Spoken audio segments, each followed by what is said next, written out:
Pinagpalang araw sa inyo kabanong at sa lahat ng mga kabangers at mga kayanggaw. Tawagin niyo na lang akong Julieto. Hindi ko tunay na pangalan. 21 na ngayong taon at ang ikukwento ko ay nangyari lang noong nakaraang taon. Eksaktong malapit na ang birthday ko. Tubong Bisaya ako, pero hindi ko na po babanggitin ang eksaktong lugar. Ako po ay simpleng binata lang. May pangarap pero hindi na nag-aasam ng higit pa. Nakasama ko lang ng matagal ang aking tatay ay sapat na. Makakain kami ng kaunting kahigitan sa araw-araw at mabili kahit papaano ang gusto namin, ay yun lang po, kontento na ako. Bata pa lang po ako, ay naririnig ko na mula sa mga magulang at kakilala ang tungkol sa mga aswang. Oo, at naniniwala ko sa kanila. Pero hanggang sa kwento lang. Unexpected din po talaga na hindi ko lang pala sila maririnig sa mga kwento-kwento, kundi sa isang pagkakataon sa buhay ko ay mararanasan ko rin na makaengkwentro ng hindi lang isang aswang, kundi isang buong baryo. Muli, tawagin niyo kong Julieto. Kabanong, mga kabangers at mga kayanggaw, ito ang aking kwento.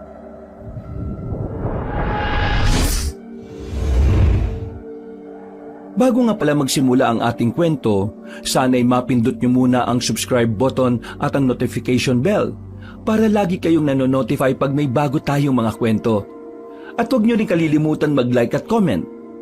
Napakalaking tulong po ito sa ating channel para mas makapagatid pa kami sa inyo ng mga magaganda at mga nakakapangilabot na mga kwento. At ngayon, sa ating pagpapatuloy. Langhap ko na ang kakaibang amoy ng langis mula sa makina ni tatay habang paalis kami ng bahay bago pa man sumikat ang araw. Maaga pa lang kabanong ay dinig ko na ang tilaok ng mga manok ng kapitbahay. Mga tunog na halos kabisado ko na katulad ng pahinga at routine namin sa araw-araw. Ganito na ang buhay namin mula pagkabata ko pa lang. Ang maggatid ng kalamansi mula sa mga bukirin papunta sa iba't ibang talipapa sa buong probinsya. Maasim man ang dating o kung pakinggan, pero dahil dito ay naitaguyod ng tatay Hunisyo ko ang aming pamilya. Dito nang gagaling ang pagkain namin sa mesa at sa ibang pangangailangan. At dahil dito ay proud na proud ako sa tatay ko. Kaya naman pagka-graduate ng high school ay tinulungan ko na siya sa pagtatrabaho. Maaga rin kasing namatay ang nanay at dahil ayaw kong mag-isa siya, kaya nagpasya na akong tumulong sa trabaho. Ayos na po ba yung mga sako, tay? Sabihin niyo na lang po kung hindi pa, para ako na lang po ang gagawa. Tapos ko na rin namang itali itong lubid sa gilid ng jeep natin. Siniguro ko na rin pong matibay ang pagkakatali para kapag bumilis yung karag-karag nating sasakyan hindi mahulog yung mga kalamansi kapag pataas na. O sige. At pakiasikaso na rin muna anak ha. Pakisiguro rin lang din na hindi nasa ilalim yung mga mahihinog. Madali pa naman yung maipit. Malulugin na naman tayo katulad nung nakaraan na nakaligtaan mo. Oo naman tay, kabisado ko na yan. Ilang taon na rin po akong tumutulong sa inyo Ayan din yung sinabi mo nung nakaraan O sige na, bilisan mo na at init na ako rito. Kanina ko pa pinupunasan ng noo ko gamit tong mabaho mong bimpo. Kitang-kita mo tong pawis ko Halos sumahalo na sa dumi ng langis sa braso ko. Oo nga ho, kita ko nga po Bakit ba may mga langis-langis kayo dyan? Ano bang ginawa niyo sa sasakyan? Wala naman. Sine-check up ko lang.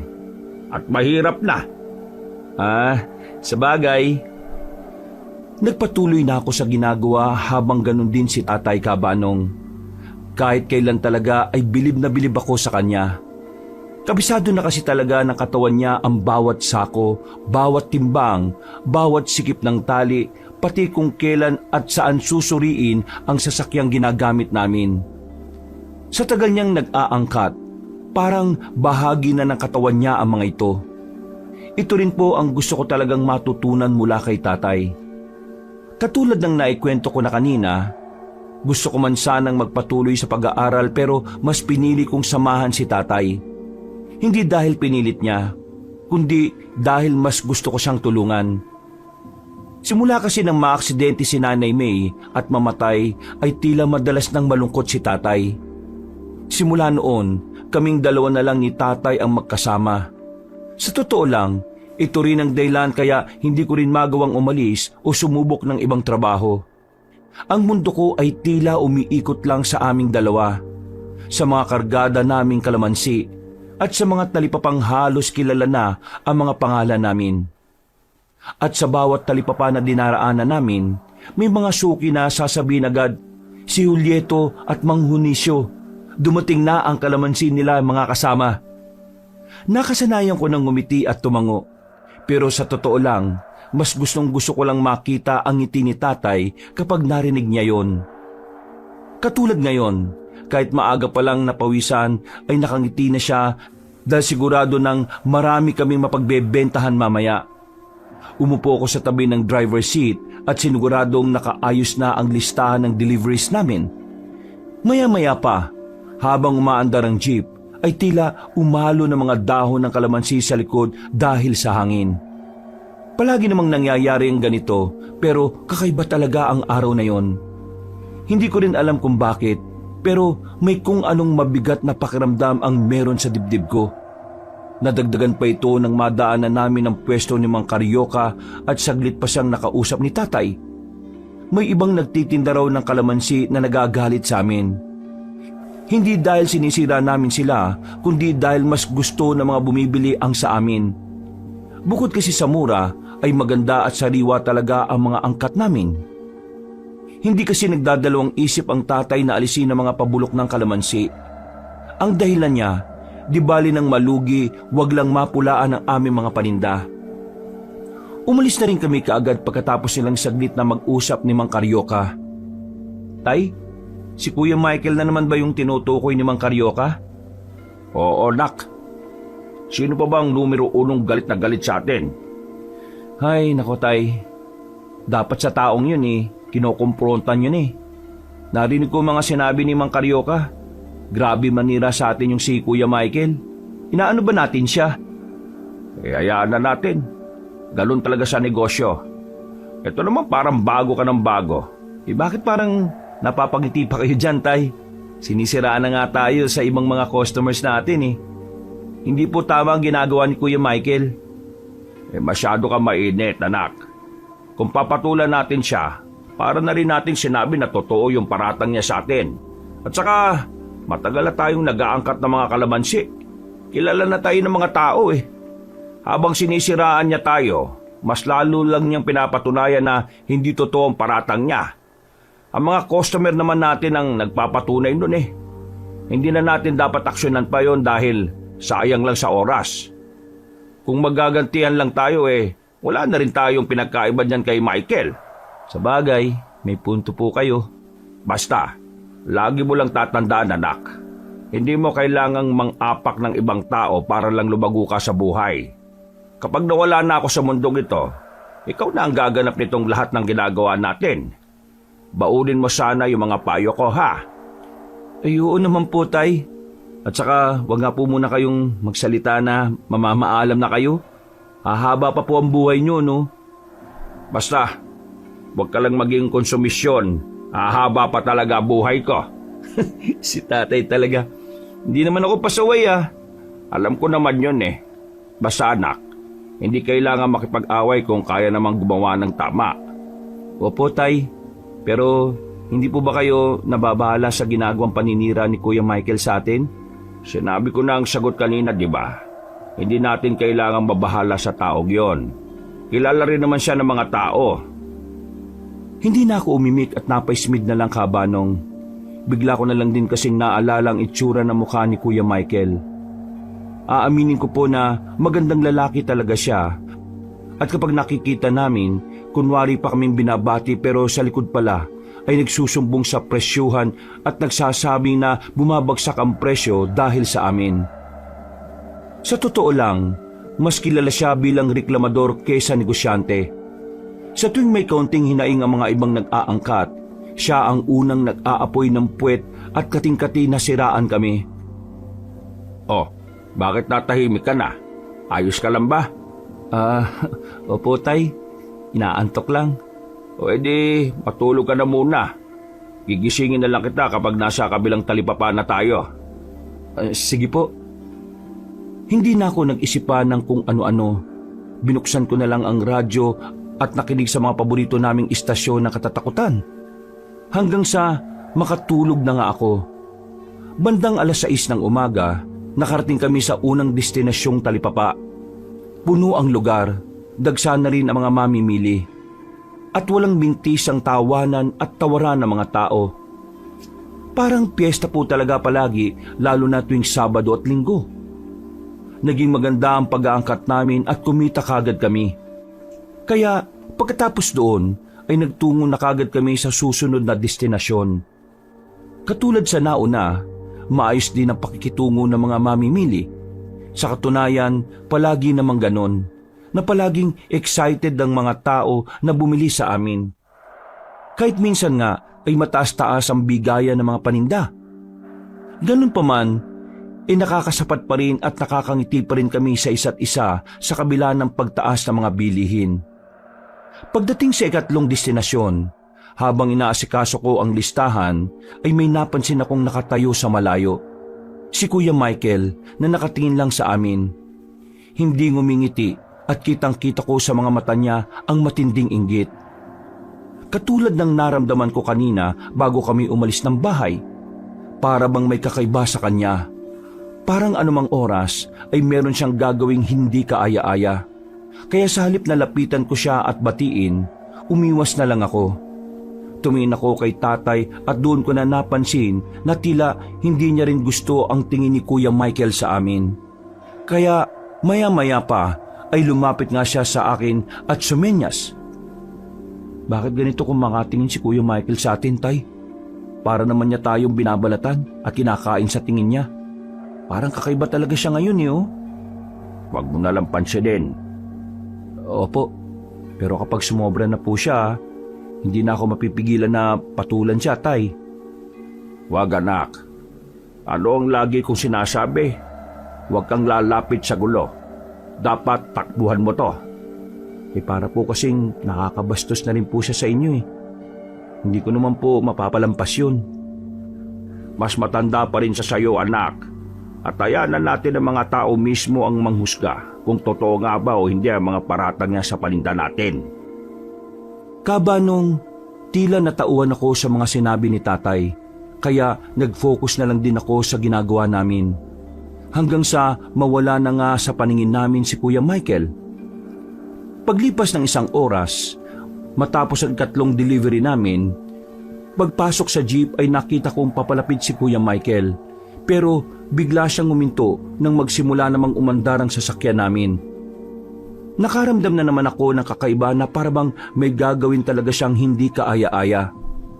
Pero sa mga oras na yon ay tila ba parang pinipigil niya lang ang sarili dahil marami ang tao. Aaminin ko na kinakabahan ako ng bahagya. Hindi ko alam kung bakit, pero parang kakaiba talaga ang kilos niya. Hindi normal sa tipikal niyang ginagawa na pangiti-ngiti sa amin at pakaway-kaway sa tuwing makikita kami. Ngayon ay para talaga siyang galit na galit. Napatingin ako sa paligid at sinusundan ang direksyon ng tingin niya. Mula sa hindi kalayuan ay nakita ko ang lalaking nakaitim na jacket sa may gilid ng palengke.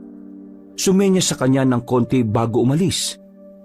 Hindi ko na rin nasundan ang tingin kung saan sila napunta dahil lumiko na ang sasakyan namin. Palayo sa talipapa. Hindi ko man alam noon, pero ang araw na yon ang magiging simula ng epekto ng inggit at galit sa buhay naming mag-ama. Ang araw na yon ang magpapadpad sa amin sa isang lugar na hindi pala sakop ng normal na mundong ginagalawan namin. Halos mag-10 na rin nang matapos namin ang ika-4 na talipapa. Mas maaliwalas ang lugar na yon. Mas kaunti ang tao at mas maluwag ang espasyo. Pero mas ramdam ko ang tingin ng ilan habang nag-aayos ako ng sako. Parang hindi lang simpleng tao ang nagmamasid. Hindi ko na lang din ipinahalata kay tatay dahil sa totoo lang ay iniisip ko na rin na para lang akong napaparanoid. Bilisan natin, nak. tapusin mo na yan habang kinakabit ko pa tong bagong tali sa gilid ng jeep. Sige po, Tay. Pero teka, bakit po parang nagmamadali rin kayo? May problema po ba? Ha? Ay, wala naman. Tingnan mo yung langit, oh. Mukhang uulan na maya-maya. Sayang naman kung mababasa ang iba sa mga panghuling mababagsakan natin. Medyo madilim nga yung langit banda ron sa pupunta natin, Tay. Pero sige po, patapos na rin naman po ito. Wala nang nagsalita sa amin, kaya pagkatapos kong tumango ay nagdire-diretso na akong magbuhat ng mga dapat buhatin. Pero napapahinto rin ako dahil maya't maya rin akong napapalingon sa kaliwat kanan. Para kasing may nakatingin sa akin sa kung saan. Hindi ko lang talaga matukoy ang eksaktong kinaroroonan dahil parang palipat-lipat din ang pwesto. Hindi ko alam kung paranoid lang ako dahil sa nakita ko kanina kay Kuya Michael. Pero iba kasi ang lamig na gumagapang sa bato ko. Minsan ko nang naramdaman ng ganito, Kabanong. Ito ay yung bago mamatay ang aking nanay. Kaya pilit ko lang din kinakalma ang sarili para hindi makahalata ang aking tatay. Pagbalik ko sa loob ng jeep namin ay pinaandar na ni tatay ang makina. Ramdam ko ang pag-uga ng sasakyan at ang unti-unting paglayo namin mula sa talipapa. Maya-maya lang, pagtingin ko sa side mirror ay may biglang sumulpot sa likuran. Isang motor na kulay itim na medyo kakarag-karag na rin na tunog pa lang. Tay, may motor sa likod? Natural, anak, nasa kalsada tayo eh. Hindi po yun ang ibig kong sabihin. Parang sumusunod sa atin yung motor eh. Ikaw talaga, Julieto. Puyat ka ba? At kung ano-ano mga pinagsasasabi mo, ha? Natural may motor o iba pang sasakyan tayo makakasunod. Ang hindi natural ay yung may makita kang bangka o helikopter sa likuran natin at nakasunod. Tatay naman, oh. Sige na, umidlip ka na lang ulit dyan at sasabihan kita kapag nandun na tayo sa uling talipapa na pupuntahan natin. Sige po. Kahit papaano ay nakahinga ako ng maluwag. Pero nang tumingin ulit ako sa side mirror ay naroon pa rin ang nasabing motor na itim. Malakas talaga ang pakiramdam ko na sinusundan kami ng nagmamaneho ron. Hindi ko alam kung dahil sa takot pero sumikip ang dibdib ko. Nang tingnan ko si tatay, nakangiti lang siya habang nakatingin sa tinatahak naming daan. Pasimple akong umawak sa dibdib ko at tuminga ng mahina hanggang sa kumalma ang aking pakiramdam. Pagkatapos ay dinaan ko na lang ulit sa pakikinig sa radyo ang lahat. Makalipas ang higit isang oras, pagdating sa uling pupuntahan ay nakita kong umuna ang itim na motor at lumiko pakalawa na parang wala lang. Uni-uni ko nga lang siguro. Masyado talaga akong paranoid ngayon ah. Anak, natutulala ka na naman dyan. Tara na, para mabilis tayo matapos. 3 sako lang ang ibababa natin dito tapos doon na sa pang-anim. Meron tayong pupuntahan na bagong tayo doon sa kabilang bayan. Sige po, tay. Pasensya na, antok pa nga rin. Sabi ko nga ba't puyat ka na naman eh. Kaya ka parang lutang dyan. Ngumiti na lang ako habang napapakamot ang ulo, Kabanong. Pagkababa ng jeep ay mabilis ang naging galawan namin dahil malapit na nga magtanghalian. Sa kabila ng magandang resulta ay parang kakaiba pa rin talaga ang pakiramdam ko. Nantala lang din yun nang marinig ko sila Aling Pikang at Manang Kinchay na nagchichismisa na naman.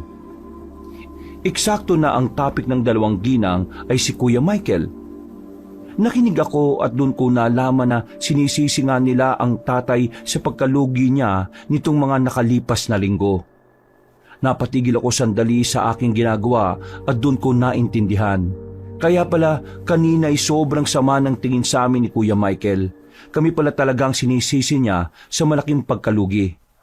Hindi ko tuloy maiwasan na makisawsaw sa usapan ng dalawang babae. Nako, Aling Pikang at Manang Kinchay, pasensya na po't narinig ko po kasi yung usapan niyo eh. Hindi naman yata tama na kami ang sisihin ni Kuya Michael kung nalugi siya. Siya naman po nagsabi nung nakaraan na babaan ng presyo. Maayos na nakipag-deal ang tatay. Bakit kaya parang galit na galit talaga siya sa amin yung si Kuya Michael? Pasensya na ulit at nakisabat ako sa usapan niyo ah. Hindi naman din po ako galit at nagpapaliwanag lang. Anak, bilisan mo na dyan. Aling Pikang at Manang Kinchay. Nako, pasensya na kayo rito kay Julieto Salamat pala sa pagbili sa amin ng mga kalamansi. Sa uulitin ha. Paano ho, aalis na ho kami. Napaismid na lang ako bago sumunod kay tatay. Nang matapos ay binilang na namin ang natitira. Halos kailangang lumakad kami ng medyo malayo para makarating sa huling talipapa. Aabot pa kaya tayo, tay?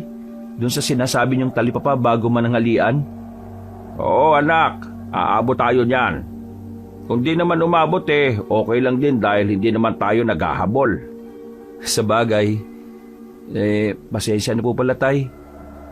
Doon sa kanina, nakisabad na ako sa usapan nila Aling Pikang at Manang Kinchay wag mo na lang ulitin sa susunod at baka magalit talaga ako sa iyo. Opo, salamat po tay. O siya, sige, tara na. Nagbiyahe ulit kami kabanong at habang nasa kalagitnaan kami ng mahabang daan papalabas ng bayan, biglang may sumulpot ulit na motor. Hindi lang isa ngayon, kundi dalawa na at parehong itim. Napansin kong mga wala itong plaka kaya medyo naalarma na naman ako. Saglit akong tumingin kay tatay pero katulad pa rin ng dati, kalmado lang siya na nakafocus sa huli naming pupuntahan. Nagpatugtog ako para malibang-libang habang panay pa rin ang lingon sa side mirror. Sinisipat ko kasi ang dalawang motor na palitan lang ng pagsunod sa amin. Hindi ko naman makilala ang mga nagmamaneho dahil parehong naka-helmet. Tay? Bakit nak? Yun na naman po yung motor na itim Tapos may kasama na siya ngayon. Marami namang itim na motor sa banda rito. Ano bang gusto mong sabihin, anak? Parang sinusundan talaga tayo, tay. Hindi na ako inimik ni tatay. Kumamot lang siya sa pisngi at nagpatuloy sa pagmamaneho. Maya-maya, pagkadiin niya sa silinyador, ay umusad na mabilis ang jeep pero sumabay pa rin ang motor. Hindi na rin ako umimik. Nagmasid-masid na lang ako at naging alerto. Muli na naman kasing kumabog sa kaba ang dibdib ko. At habang nagmamasid sa mga nagmumotor sa likuran, iba talaga ang pakiramdam ko kabanong. Para sila mga mababangis na leon na nag-aabang ng tamang pagkakataon para sakmalin kami ni tatay. Pagdating sa bandang kanto kung saan may lumang basketball court, biglang nagminor ang jeep. Napalingon ako sa paghawak ni tatay sa kambyo. Tay, bakit? Naplatan yata tayo ng gulong, nak. Hinto ko muna saglit sa gilid ha. Sige po. Habang sinasabi ko yon, ay panay pa rin ang lingon ko sa likod. Kaya nakita ko kagad na lumapit sa kinaroroonan namin ng isang motor. Pagkagilid ni tatay ay huminto din yun sa tapat namin.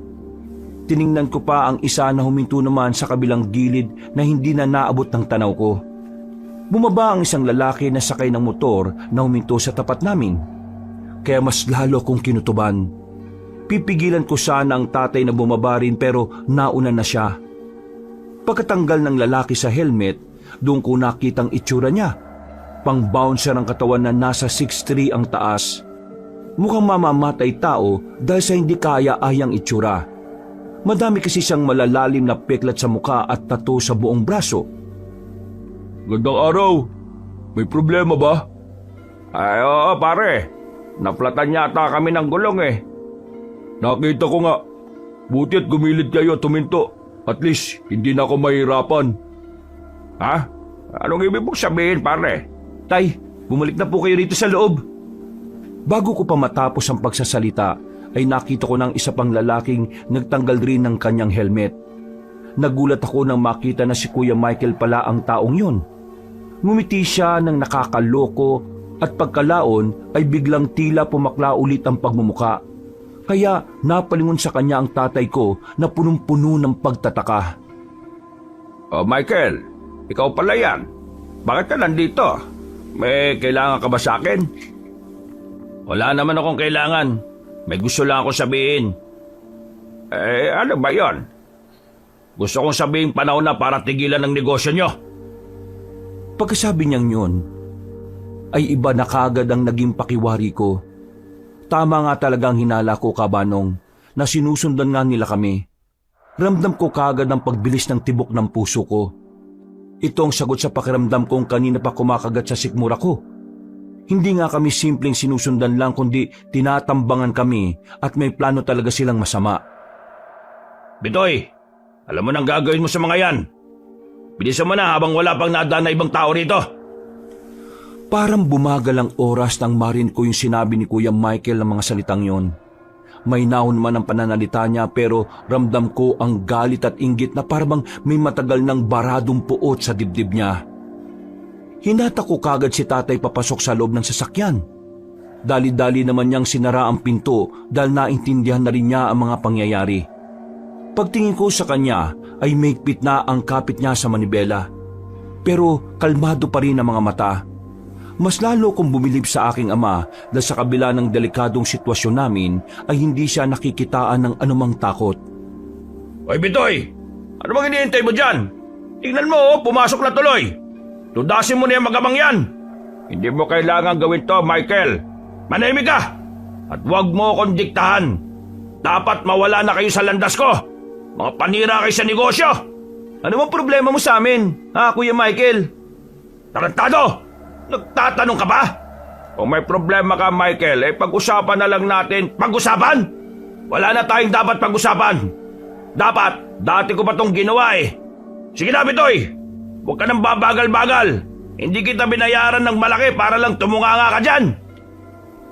Paglingon ko sa gilid ay nakita kong humawak si Bitoy sa likod ng sinturon niya na parabang bubunot na ng baril. Dahil dito'y hindi lang takot ang gumapang sa buo kong pagkatao.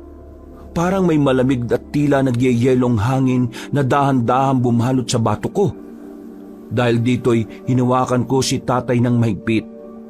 Hindi siya tumingin sa akin, pero mahigpit niyang pinisil ang braso ko pabalik. Tila isang paywatig na huwag akong gumawa ng kahit ano o matakot man. At doon na nga ay mabilis na nangyari ang lahat. Pagkabunot ni Bitoy sa baril, ay nagpaputok siya kaagad. Tumama yun sa side mirror na nasa bahagi ko. At bago pa ulit siya makapagpaputok, ay minaniobra na ni tatay ang manibela ng sasakyan. Kahit flat ang kabilang gulong, ay pinaandar na niya ang jeep. Narinig ko pa kung paanong sumigaw sa galit si Kuya Michael habang si Bitoy naman ay humahabol pa rin ng pagputok sa amin. Dumulas ang jeep at gumiling ang rim sa semento. Pero umusad pa rin kami. Sumikad ako sa gilid para hindi ako matumba sa loob. Kaya saglit na napalingon sa akin ang tatay bago mag-focus sa daan. Higpitan mo ang kapit, anak! Opo, tay! Papatayin niya tayo, tay! Hindi niya magagawa yon. Hindi ko siya papayagan. Hindi kayo makakatakas! Ulupong na magama! Bitoy! Sundan mo na at bilisan mo! Naramdaman ko ang pagbilis ng jeep.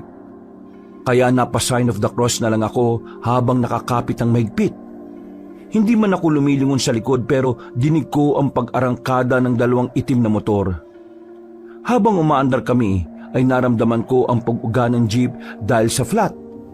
Ramdam ko rin ang lagabog ng damo na tinatamaan ng tagiliran ng sasakyan. Mahaba ang naging habulan hanggang sa maisip ni tatay na umiba ng daan.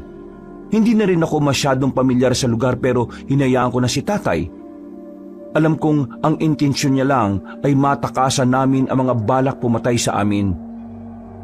Tay, saan tayo pupunta? Sa kahit saan, anak. Kahit saan. Basta makalayo sa kanila. Hihingi tayo ng tulong kaya kumapit ka lang dyan. Huminga na lang ako ng malalim habang nakatingin sa daang tinatahak naming kabanong. Maya-maya ay muling lumihis si tatay papunta sa mas makipot na daan. Wala ng street lights doon at puro puno na talaga. Tila nag-iba na rin ang ambience ng paligid, kaya mas lalong bumilis ang kabog ng dibdib ko. Tay, baka po mas delikado dito sa pinuntahan natin ah. Bahala na muna sa ngayon, anak. Basta ang kailangan natin sa ngayon matakasan si Michael at yung tinatawag niyang Bitoy. Mas delikado ang taong yun, anak. Kaya nga po mukha siyang kriminal, tay. Natatandaan ko na ang taong yon. Siya yung naningil doon sa isang talipapa at sinabi nilang dating sundalo. Kapag siya nang naningil ng utang nagbabayad ng mga tao dahil sa takot sa kanya. Bakit parang ang hinahon niyo pa rin, tay? Saka na tayo mag-usap, anak. Saan ko na ipapaliwanag? Natigilan na kami sa pag-uusap dahil nagpaputok na naman si Bitoy. Mabuti na lang ay walang tumama sa amin. Pero dahil dito ay mas lalong binilisan ni tatay ang pagmamaneho hanggang sa mas makalayo kami sa kanila. Pero hindi sila sumuko. Patuloy na humabol pa rin ang dalawang motor sa likod.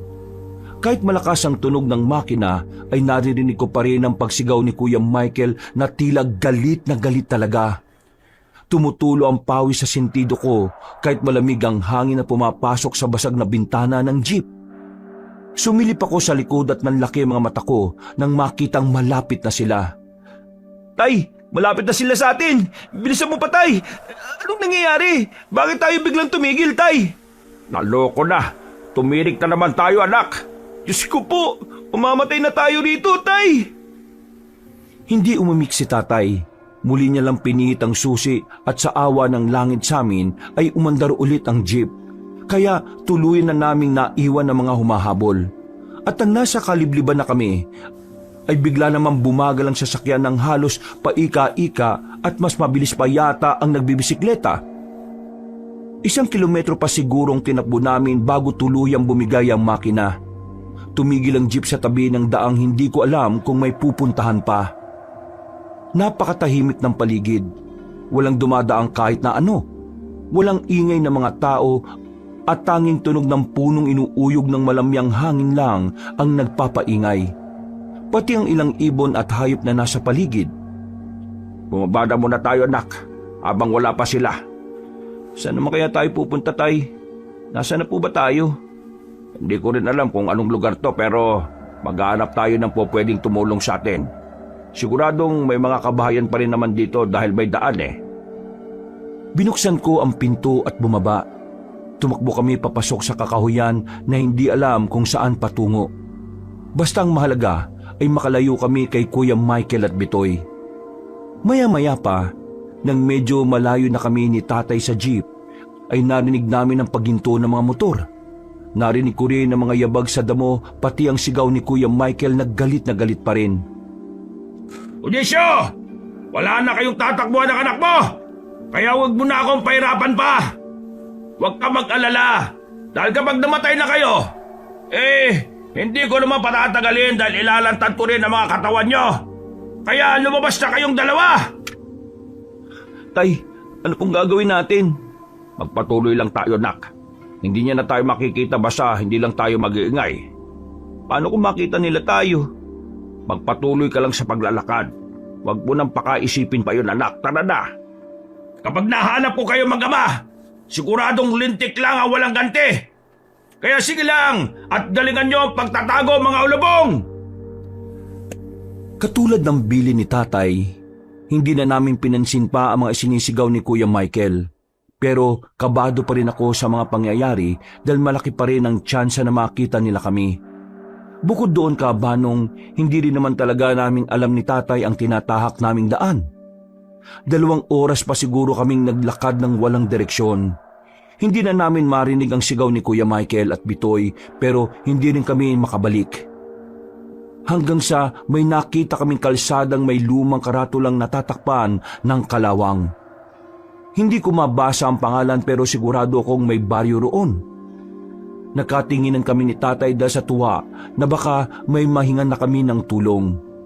Hanggang sa makakita na nga kami ng iilang kabahayan sa hindi kalayuan. Pero malayo-layo pa rin sila. May mga bahay na po ron, Tay. Makakahingi na po tayo ng tulong. Oo, anak. Salamat sa Diyos. Tara na po. Teka saglit lang, anak. Bakit po, Tay? Medyo napagod lang ako. Okay lang po ba kayo, Tay? Oo, magpahinga na muna tayo bago pumunta ron sa baryo, ha? Sige po. Inalalayan ko muna si tatay na sumandal sa katawan ng mayabong na puno. Pareho kaming naupo roon. Nakampante naman kami pareho dahil siguradong hindi kami makikita ng kahit na sino. Kaya pinagmasdan ko lang ang tatay habang nakapikit siya at nagpapahinga. Maya-maya pa ay sumandal na rin ako. Dahil sa mapayapang simoy ng hangin, hindi ko rin tuloy namalaya na nakaidlip ako. Napabalikwas na lang ako ng bangon matapos maramdaman ang tapik sa akin ni tatay. Muntik pa ako mapasigaw. Mabuti na lang ay nakita ko kagad ang mukha niya na sumenyas na huwag maingay. Napagala rin ako ng tingin at nagulat dahil medyo madilim na ang paligid. Anong oras na po, Tay? Hindi ko rin alam, anak. Pero mukhang maya-maya lang papalubog na ang araw. Ganun po ba? Pasensya na po at nakaidlip ako o nakatulog pala ako. Okay lang. Ligtas naman na tayo Halika na't babalik na tayo sa sasakyan. Babalik po? Oo. Baka po nandun pa si Kuya Michael saka yung mukhang kriminal na si Bitoy na yon. Naghihintay po sa atin dun. Sigurado kung hindi sila mag-aaksaya ng oras na maghintay sa atin doon. Kilalang kilala ko na yan si Michael, anak. Pero malapit na po yung mga kabahayan, no? Pasensya na, anak. Pero hanggat maaari sana ayaw ko nang mang-abala pa ng tao lalo na sa ganitong paggabi na. Pero Tay, wala na munang pero-pero. Bilisan mo na dyan bago pa tayo abutan ng dilim dito. Mahirapan na tayo kapag nagkataon, anak. Hindi na ako tumutol pa, Kabanong. Matapos magpagpag ng damit ay sumunod na ako kay Tatay. Hindi ko alam kung gaano pa kami kalayo mula sa pinag-idlipan namin kanina, pero inabot na nga kami ng dilim sa masukal na daan. Sa tuwing umiihip ang hangin, ay nararamdaman ko na parang may mga matang nakakubli sa dilim at nagmamasid sa amin. Hindi ko alam kung guni-guni ko lang dahil sa nangyari, pero ramdam ko na naman ang kilabot na unti-unting humahaplos sa bato ko. Maya-maya pa ay may mga narinig akong boses ng isang babae. Huminto ako saglit at ganun din ng Tatay. Tumingin pa siya sa akin dahil pinakikinggan kong maigi ang boses na parang kumakanta na mahina. Na makasiguro ako ay sinundan ko kagad ang tinig. Nadinig ko pa nga rin ang pagpigil ni Tatay pero hindi na ako nagpaawat hanggang sa mawala na ang boses ng babae. Pero pagkatapos noon ay may narinig kaming ingay sa unahan. Parang tumutunog na chime o baka kampanilya. Nagkatinginan muna kami ni Tatay bago sabay na tumango. Pagkatapos ay lumapit pa kami at sinundan ng tunog ng chime. Hanggang sa may nakita kaming bahay na gawa sa kahoy. May ilaw sa bintana at sa teresa. Hindi katulad ng mga kabahayan na nakita namin kanina. Masyado itong tahimik.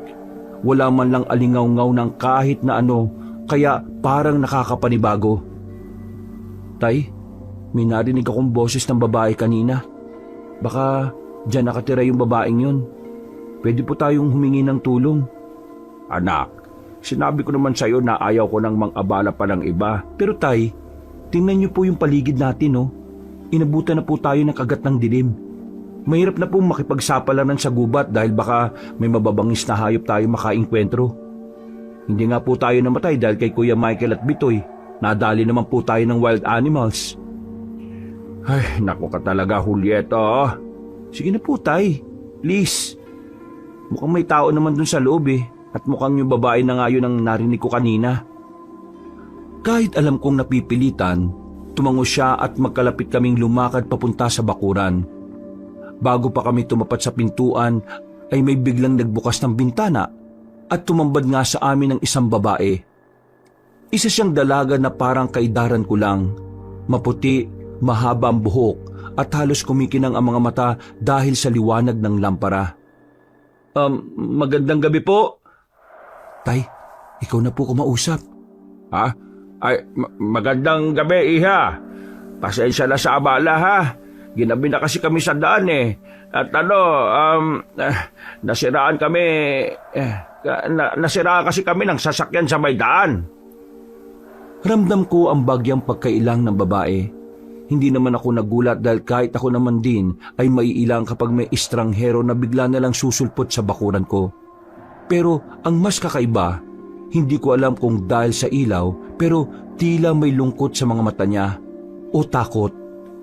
Hindi ko matukoy kung alin sa dalawa, Kabanong. Pwede ba kaming humingi ng tulong? Ako nga pala si Julieto. Ito naman ang tatay kong si Junicio. Huwag ka mag-alala. Hindi naman kami masamang tao Nagkataon lang na napatpad kami sa lugar na to dahil, yun nga, nasiraan kami ng sasakyan. Na-flat yung gulong ng jeep namin. Di ba, Tay? Ha? Oo, Iha. Kaya baka po pwede kaming makahingi ng tulong sa mga kasama mo. Pasensya na, wala pong lalaki dito. Ako lang mag-isang nakatira dito eh. Ikaw lang ang mag-isang nakatira dyan? Oo, Ganun pala. ang layo naman ng napuntahan ninyo kung nasiraan kayo ng jeep. Masukal ng parte na to at bira o walang halos nagpupunta rito. Sigurado ako na hindi lang kayo basta nasiraan. Kung sasabihin niyo sa akin ng totoo, baka sakaling matulungan ko talaga kayo. Hindi kami kagad nakaimika, Banong. Nagulat kami sa sinabi ng babae kaya nagkatinginan kami ni tatay na parabang nag-iisip kung ano ang susunod naming sasabihin. Wala namang problema kung hindi niyo sasabihin sa akin, pero pasensya na talaga dahil hindi ko kayo basta-basta pwedeng papasukin sa bakuran ko kung hindi ko alam ang totoong nangyari. May mga humahabol kasi sa amin ng tatay ko, yung kalaban naming negosyante. Gusto kaming ipapatay kaya kami napunta rito. Di ba, tay? Oo, iha. Ayaw ko sanang mang-abala pero pwede mo ba kaming matulungan o kahit makituloy man lang sa'yo?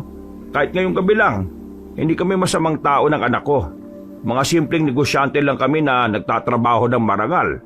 Kung gusto mo, babayaran ka na lang namin sa pagtuloy namin dito. O di kaya naman may dala kami mga kalabansi. Marami-rami pa yon. Pwede naming idagdag sa pambayad sa'yo. Ha? Natigil na ang tatay ko sa pagsasalita dahil kitang-kita namin sa pagbanggit ng salitang kalamansi ay biglang nag-iba ang mukha ng babae. Literal siyang kinilabutan at biglang nagtago sa likod ng bintana at medyo napaatras. May mali ba akong nasabi? Kalamansi? Oo, iha. Meron pa kaming natitirang mga kalabansi. Ilang mga sako.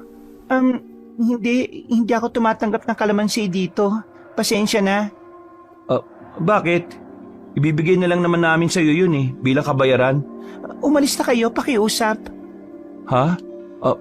Pasensya na. O sige, kung ayaw mo, hindi na namin ibibigay, di ba, tay? Oo, pasensya na, iha. Pasensya na rin. Bawal kasi ang kalamansi dito eh. Bawal? Bakit naman bawal? Basta, umalis na kayo. Ha? Hindi naman namin na ibibigay yung kalamansi sa'yo Sinabi nang umalis na kayo eh. Teka lang, miss. May nasabi ba kami o nagawang mali ng tatay ko? Huwag mo naman kaming ipagtabo yan. Madilim na ang paligid at delikado. Baka may mga mababangis na hayop sa masukal na gubat. Baka paano pa kami kapag nagpatuloy kami. Kapag di kayo umalis ngayon, sigurado akong mas malalagay sa alanganin ng mga buhay nyo. Hindi ko kayo tinatakot pero hindi lang mababangis na hayop ang pwede nyong kaharapin. Ha? Anong ibig mong sabihin? Umalis na kayo. Pakiusap lang, bago pa mahuli ang lahat para sa inyo. Ayoko kayo masaktan. Magtatanong pa sana ako, Kabanong, pero hinawakan na ako ni tatay sa balikat. Paglingon ko sa kanya ay umiling siya habang seryoso ang pagmumukha. Doon ko mas naramdaman, Kabanong, ang pagkaseryoso ni tatay. Kaya naniwala na rin ako na delikado nga ang magtagal pa kami sa lugar na yon. Pasensya na pero yun lang ang may tutulong ko sa inyo. Ang paalalahanan kayo na hindi ligtas ang lugar na ito. Hindi dapat kayo napadpad dito.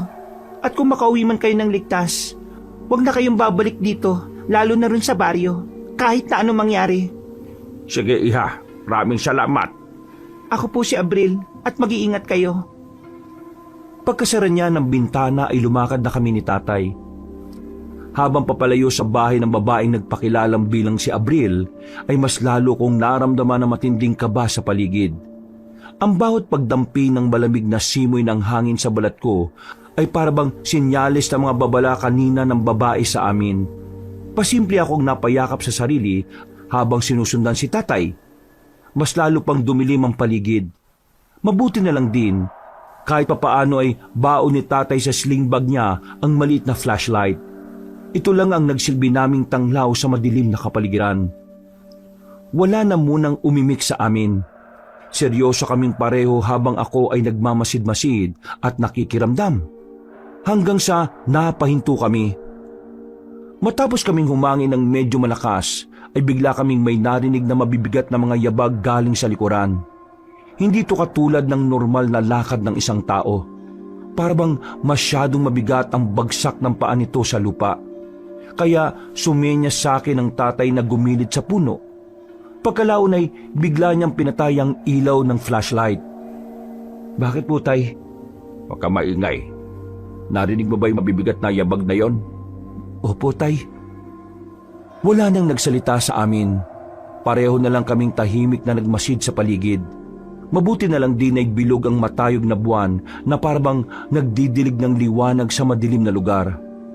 Hindi ko rin alam kung ano ang darating, pero sigurado ko sa isang bagay, na ang babaeng takot sa kalamansi, si Abril, meron siyang nalalaman na kung anong meron sa napuntahan naming lugar. At yun na pala, Kabanong, ang unang hudyat na ang lugar na napuntahan namin ay hindi lang pala simpleng baryo, kundi isang liblib na puok na may napakadilim na sikretong mas masahol pa sa mga taong humahabol sa amin ni Tatay. Mas bumigat ang yabag habang papalapit sa kinaroroonan namin, at sa hindi malamang kadahilanan ay doon na nagsimulang manginig ang tuhod ko. Hindi ko alam kung bakit ganun na lang ang kabog ng dibdib ko nung gabing yon, Kabanong. Mabuti na lang ay kaagad na wala ang mabibigat na yabag. Kaya madalian din akong hinatak ni Tatay. Ano pong nilalang ang may gawa ng mabibigat na yabag na yon, Tay? Hindi ko rin alam, anak. Pero kailangan na natin magmadali. Saan na po tayo pupunta, Tay? Sa jeep natin, bilisan mo. Bago pa tayo maabutan ng kung sino man na yon. Tumungo lang ako, pero hindi ko maalis ang tingin at pagmamasid ko sa kapaligiran. Hindi ko alam kung gawa lang ng aking imahinasyon, pero para ako nakakakita ng mapupulang mga mata at aninong mabibilis ding mawala sa dilim. Para talagang may sumusunod sa amin na mahirap mahuli kung nasaan. Katulad ng sinabi ni Tatay, ay nagsimula akong humakbang ng mas mabilis. Gusto ko nang matapos ang lahat. Gusto ko nang makabalik sa jeep namin at makauwi. Pero habang tumatagal, ay tila mas lalo lang akong kinakabahan. Dala na rin ang kakaibang presensya na tinatahak naming masukal na daan. Hanggang sa may biglang ingay at hindi basta-bastang sigaw o daing lang. Malakas na boses na talagang humihingi ng tulong. At sa boses pa lang ay halata na ang takot at paghangos. Sabay kaming napalingon ni Tatay sa bandang kanan hanggang sa marinig naming mas malakas ang pamilyar na boses. Habang naririnig din namin ang pagbunggo ng taong yon sa mga dahong dinaraanan niya na papalapit sa amin. Si Michael yun, anak. Narinig ko nga po, Tay. Hindi pa rin kami nakakakbang palayo nang biglang sumulpot mula sa mga palumpong ang lalaking halos hindi ko kagad nakilala. Tama nga si Tatay, si Kuya Michael nga ang taong humahangos at sumisigaw ng saklolo. Kahit alam niyang walang makakarinig sa kanya sa ganitong kaliblib na lugar. Nagulat kami ni Tatay pagkakita sa duguan niyang muka. May mahabang gasgas sa dibdib, putulang isang manggas at halos lumitaw ang buto sa braso. At higit sa lahat, takot na takot ang mga mata niya. Hindi takot ng normal na tao, kundi takot ng isang taong may nakita ng bagay na dapat hindi makita. Bakit kayo nakatunga nga lang dyan? Tulungan niyo ako! May humahabol sa akin! May humahabol sa yung Michael. Anak ng Teteng, nagtanong pa talagang animal. Hindi ako makapagsalita sa sobrang pagkagulat sa itsura ni Kuya Michael. Ganon din si Tatay na hindi makapaniwala. Tumingin siya sa likod niya na parabang anumang segundo ay may lalabas at dudukutin siya. Napalunok ako dahil doon, habang umahawak ng maigpit sa braso ni Tatay. Sa unang pagkakataon, ay ngayon lang ako natakot ng ganito, Kabanong. Pero hindi pa pala ito ang takot na pinakamatindi kong mararanasan, kundi ito pa lang ang simula. Ano? Tatanga-tanga lang kayong magtatay dyan? Bahala nga kayo sa buhay nyo! Mauna na kayo mamatay rito! Tay, duguan siya. Duguan si Kuya Michael. Matapos kaming pagsalitaan ng kung ano-ano ni Kuya Michael, ay tumakbo na ulit siya papalayo na parang ayaw talagang magpahuli. Bago pa man mas maintindihan ang nangyayari sa paligid, ay natalisod na siya sa ugat ng puno at nadapa. Gumulong siya pababa sa medyo matarik na bahagi ng gubat, papunta sa ilog.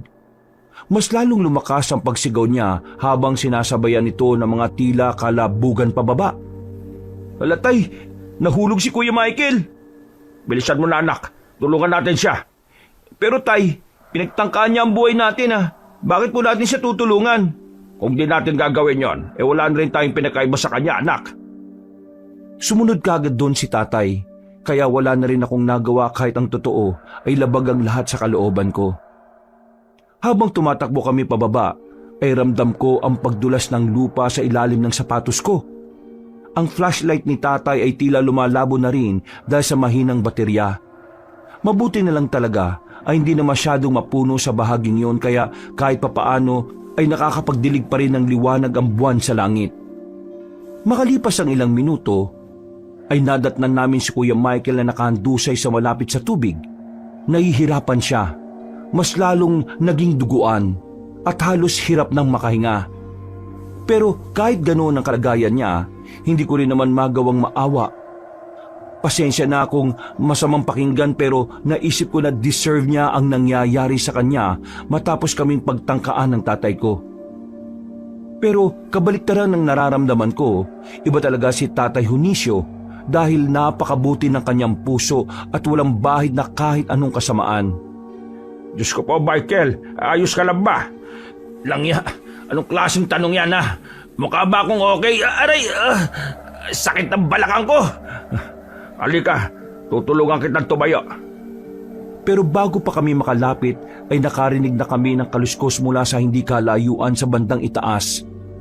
Hanggang sa marinig na namin ang mabibigat na yabag na siya naming unang narinig kanina sa itaas. Sinundan ito ng nakakakilabot na ungol ng isang nilalang. At alam ko sa sarili ko na hindi yun tunog ng isang mabangis na hayop. At lalong hindi tunog ng isang tao. Tunog ng nilalang na parang may matutulis na kuko na kumakaluskos sa kahoy. Yung tunog na malalim na pag-ungol ng kung anong nilalang. Tay, ano yun? Anak ng teteng, bilisan mo, Junicio! Itayo mo ako! Habang hindi pa nakakalapit ang halimaw na yun dito! Bilis! Halimaw! Oo! Kung gusto niyo mamatay, sige magtanga-tanga kayo mag-ama dyan! Bilisan mo na, Junicio! Itayo mo ako! Sinabi lang, aray ko! Itayo mo na ako!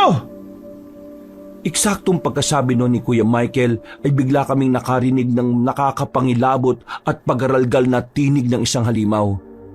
Sinundan pa ito ng isang halakhak na parang demonyo na nanggagaling sa puno malapit sa amin. Napatingala kami pare-pareho at doon ko unang nakita ang pinaka-nakakatakot na nilalang sa buong buhay ko, kabanong. Isang nilalang na ang tingin ko ay sa mga kwento ko lang naririnig, na inaakala kong katang-isip lang o alamat. Pero ngayon ay napatunayang kung hindi, dahil ang nilalang na nasa ibabaw namin na nakadikit sa puno na parang paniki pero higit na mas malaki. Ang mga mata nito ay mapupula pero ang mas nakakatakot ay para yung mga mata ng langaw na halos sakupin na ang itaas na parte ng muka. Wala akong nakitang ilong, pero ang ibabang parte ng muka ay halos sakupin naman ng malaki nitong bunganga. At punong-puno ito ng maliliit pero matutulis na mga ngipin. Sigurado ko na kapag kinagat ka ay matatagpas ang laman mo at balat. Nang nilabas nito ang dila ay napaatras ako dahil halos umabot yon sa 12 dangkal. Mas lalong nagpadagdag sa nakakatakot na itsura ng nilalang ay ang maitim nitong balat na nangingintab at ang buntot nito na sa dulo ay tila may mabigat na batong may tulis-tulis. Pagbalik ko ng tingin sa mukha niya ay saka ko lang napansin ang bakas ng dugo sa kanyang bibig, pati sa mga kuko niyang matutulis na halatang ginamit niyang pansalakay kay Kuya Michael kanina. Anong klaseng nilalang yan? Umungol na ulit ang halimaw at pagkatapos ay dumamba ito sa amin pababa. Mabilis ito, mukhang malakas at parabang hayok na hayok ito sa pagsalakay. Sumigaw ako at napatras lalo na nang sumalakay na ito kay Kuya Michael. Nag-alala ako para kay tatay dahil tinutulungan na niya ang taong nagtangka sa buhay namin. Tay, tara na po! Umalis na kayo dyan! Huwag mo akong iwan, Junicio! Tulungan mo ako rito! Nainis ako sa kabaitan ni tatay dahil tinulungan pa nga rin niya si Kuya Michael. At dahil dito, pareho silang nalagay sa alanganin dahil pareho silang sinalakay ng nakakatakot na kung anumang nilalang na yun. Siyempre, bilang isang anak, ay ginawa ko rin ang makakaya ko para matulungan ang pinakamamahal kong tatay. Hindi ko rin naman siya po pwedeng pabayaan na lang dahil siya lang ang natitira kong pamilya. Habang sumisigaw ay nagtatatakbo ko palapit sa kanila. At nang malapit na ako para hatakin si tatay, ay tinulak niya ako palayo. Napaupo ko sa tubigan at hindi kagad na nakatayo. Huwag kang lalapit, anak! Magtago ka na, bilisan mo! Pero tay, Huwag ng pero-pero! Magtago ka muna, bilis! sinunod ko ang mga sinabi niya sa akin. Pumesto ko sa isang gilid at nagtago sa pag-aakalang ligtas doon. Pero maya-maya lang ay nagulat na lang ako nang makarinig ng mahihinang paggaralgal na ungol. Hanggang sa may pumatak na malagkit na likido sa noo ko. Pagtingala ko ay may sumambulat sa akin na isa pang halimaw na kapareho ng kinasasagupa ngayon nila tatay at Kuya Michael. Napasigaw ako sa takot at pagapang na tumakas sa nilalang pero lumundag-lundag ito hanggang sa makarating sa kinaroroonan ko. Hindi ko naman magawang makahingi ng tulong dahil alam kong abala rin ang tatay. Kaya kahit natatakot ay gumawa na lang din ako ng paraan kahit hindi ko naman talaga alam ang gagawin ko.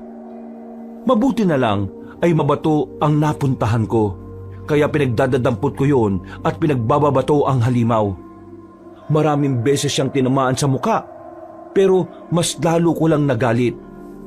Umungol yun ng pagkalakas-lakas at nang sasalakay na sakin ay may kung anong mabilis na nilalang ang biglang dumaan. Napapikit na ako sa takot kaya hindi ko na nakita masyado ang pangyayari. Naabutan ko lang na pugot na ang ulo ng nilalang na aatake sana sa akin. Bigla yung humandusay sa harapan ko. Hinanap ko naman kung sino ang gumawa nun pero wala na akong ibang nakita pa. Kaya tumakbo ako ulit palapit kay tatay na kasagupa pa rin ang isa pang halimaw. Kitang-kita ko na sinugod ni tatay ang nilalang. Kahit nanginginig ang kamay niya at halatang natatakot, gamit ang matutulis na batong nadampot niya rin sa tubig ilog, pinagtatatagaan niya ang balikat ng nasabing halimaw. Sumigaw yun ng napakalakas na parang naghalo ang boses ng aso, baboy at tao. Humampas ang kabilang braso nito kay tatay at sa lakas ng palo ay kahit ako ay parang nakaramdam ng sakit. Tumilapon ang tatay at bumagsak sa lupa. Kaya lumapit ako pagkakita na para siyang hindi makahinga. Tay, ayos lang ako, anak. Tulungan mo si Michael. Nandun siya sa gilid, bilisan mo! Pero paano kayo? Ayos lang ako. Sige na, huwag ka matigas ang ulo. Kailangan ni Michael ng tulong. Tinulak na ako ni tatay ulit at saka siya tumayo. Kahit hingal na rin at tila may iniinda sa kanang banda ng braso kung saan siya hinampas ng halimaw kanina. Maya-maya pa ay hinigpitan na niya ang hawak sa matulis na bato at muling sinugod ang halimaw. Ako naman ay lumapit na kay Kuya Michael kahit labag pa rin sa loob ko. Paglingon ko ulit sa sagupaan ay tinagana ni tatay ang halimaw sa likod. Bumuga ito ng itim na dugo na parang langis. Nagwawala ito, napasigaw at sinubukang sunggaban si tatay pero nakaiwas siya. Hanggang sa pareho na silang napalublob sa malalim na parte ng ilog. Nagsisisigaw ako sa matinding pag-aalala pero nang makita ko si tatay na nakalutang ay nakahinga na ako na maluwag. Pero akala ko'y tapos na dahil muling sumulpot ang halimaw sa likuran niya. Tay, sa likuran mo! Nakaiwas si tatay Huniso sa pagsugod ng halimaw at pumasan siya sa likuran nito at buong lakas na isinaksak sa leeg ang matulis na batong hawak niya. Dinig ko ang paglagitik ng buto at ugat ng halimaw hanggang sa maputol ang litid nito. At yun na nga po, kabanong. Sa wakas ay bumagsak ang katawan nito. Habang si tatay ay humihingal na papalapit sa amin. Ako naman ay nanlalambot at napaupo at unti-unting napaiyak. Hanggang sa maramdaman ko ang tapik ng tatay ko sa aking balikat. Ayos lang po ba kayo, tay? Oo, anak. Napagod lang ako ng kaunti. Pero ayos lang ako kaya huwag ka na mag-alala. Si Michael ba? Ayos lang ba siya, anak? Hindi ko po alam, tay. Mukha namang ayos siya. Mga tanga! Mukha ba akong ayos sa lagay kong ito? Hindi naman namin kasalanan kung bakit ka nagkaganyan eh. Anong hindi kasalanan? Hoy! Utong lupang bagito! Kayo ang dahilan kung bakit ako hinahabol at nagkaganito. Kung hindi na kayo tumakas-takas pa sa akin, di sana'y, aray ko, di sana'y hindi na tayo umabot sa ganito. Natodas ko na sana kayo doon pa lang sa daan. Isiraulo pala yan, tatay eh. Bakit po ba natin niya kasi tinutulungan pa? Nakalimutan niyo na ba na siya ang nagtangka sa buhay natin? Dapat pala pinabayaan na lang natin yung siraulo na yan eh. Hindi pa ako tapos sa inyong magtatay. Malahimik na kayo pareho. Sino ka para utusan ako? Kung gusto mong mag-ingay ng mag-ingay, bahala ka sa buhay mo, Michael. Nakita mo ba yung nakaharap natin kanina? Hindi lang yung lagi-isa o dalawa sa gubat na ito. Katulad ng sinasabi ni Abril. Sino naman yung Abril na yun, ha? Ang babaeng nagsabi-sabi na umalis na sa lugar na ito. Kaya hanggang kaya mo pang maglakad, simulan mo na. Dahil hanggang hindi tayo nakakalis sa liblib na lugar na ito, ay hindi tayo ligtas. Eh ano pa iniintay niyong dalawa? Itayo niyo na ako. Gagawin ko yon, pero sa isang kondisyon. Ano naman yon? Bawiin mo yung inutos mo ron sa kriminal na si Bitoy. Babawiin mo yung sinabi mo sa kanya na patayin kami mag-ama. Hindi ko naman siya kasama, di ba? Nagkahiwalay kami kanina. Baka nga mamaya ay nalapa na yun ng halimaw eh. Wala akong pakialam kung buhay man siya o patay. Basta mga ako kasamin. Oo na. Okay na. Itayin mo na ako rito at alalayan. Bilis! Napapaismid lang akong tumingin kay tatay habang tinutulungan niyang tumayo ang siraulong negosyanteng gustong pumatay sa amin. Nagsimula na nga kaming lumakad pabalik sa itaas pero nakarinig kami ng mga nakakatakot na ungol mula sa hindi kalayuan. Mas malakas ito kumpara sa nauna. Mas marami at tila mas ramdam ang pagngangalit at parabang pagkagutom. Napalingon kami ng sabay-sabay sa likuran at doon nga namin nakita ang mga ibong naglipara na tila nabulahaw dahil sa nakakatakot na ungol ng mga halimaw. Kinabahan naman ako para sa buhay namin ni tatay. Sa totoo lang ay gusto ko na nga talagang iwan namin ni tatay si Kuya Michael. Pero bilang pagrespeto sa aking tatay Kabanong ay tumulong na rin ako sa pag-alalay para mas mapabilis kami sa pag-alis. Dahan-dahan lang naman. Nasasaktan ako. Aray! Naknantok naman oh. Kami na nga ang tumutulong sa iyo, ikaw pa tong galit. Manahimik ka na nga lang. Kung wala kang masabing matino. Isiraulo ko talaga eh, no? Huwag nyo nang ubusin ang enerhiya nyo sa pagtatalo. Pare-pareho tayo mamamatay dito kung magpapatuloy kayo ng ganyan eh. Kahit inis na inis, ay hindi na nga ako nakipagtalo kay Kuya Michael. Nanahimik na nga lang ako at nagmasid-masid sa paligid habang tinatahak namin ang daan papunta sa jeep. Kahit nakakaramdam na ng matinding pagod ay hindi namin to alintana dahil mas importante sa amin na makalayo sa mga halimaw. Dahil sa pag-alalay ay naramdaman ko na ang pag-apdi ng braso ko at ang tumutulong dugo mula sa mga gasgas ko kanina. Ramdam ko rin ang paghingal ni tatay dahil medyo humihina ang pag-alalay niya kay Kuya Michael. Dito tayo, Michael. Ikaw ang humawak nitong flashlight at itutok mo sa daan. Pag-abot ni tatay ng nasabing gamit ay tila sinadyayo ng siraulong negosyante na bitiwan. Nahulog ito sa lupa at sinipa niya pa ng mahina. Kahit naiinis ay inabot ko na ito ng paa ko hanggang sa itulak na niya ako kaya ako nadapa. Aray! Nakakaloko ka na. Nananadya ka ba? Eh ano kung nananadya ako? Bakit? Papatulan mo ako, ha? Sige, patulan mo ako! Iwan na nga natin yung taong yan, tay. Sa inis ko ay bumitaw talaga ako sa pag-alalay sa kanya, kaya napaupo sila. Dahil dito ay nakita kong napalood ang tatay at napahawak sa gilid ng puno. Nakonsensya naman ako ng bahagya pero habang pinagmamasdan si Kuya Michael ay mas lalo lang umusbong ang matindi kong pagkainis. Hindi ko lang talaga maintindihan kung bakit namin kailangan tulungan ng taong nagtangka sa mga buhay namin.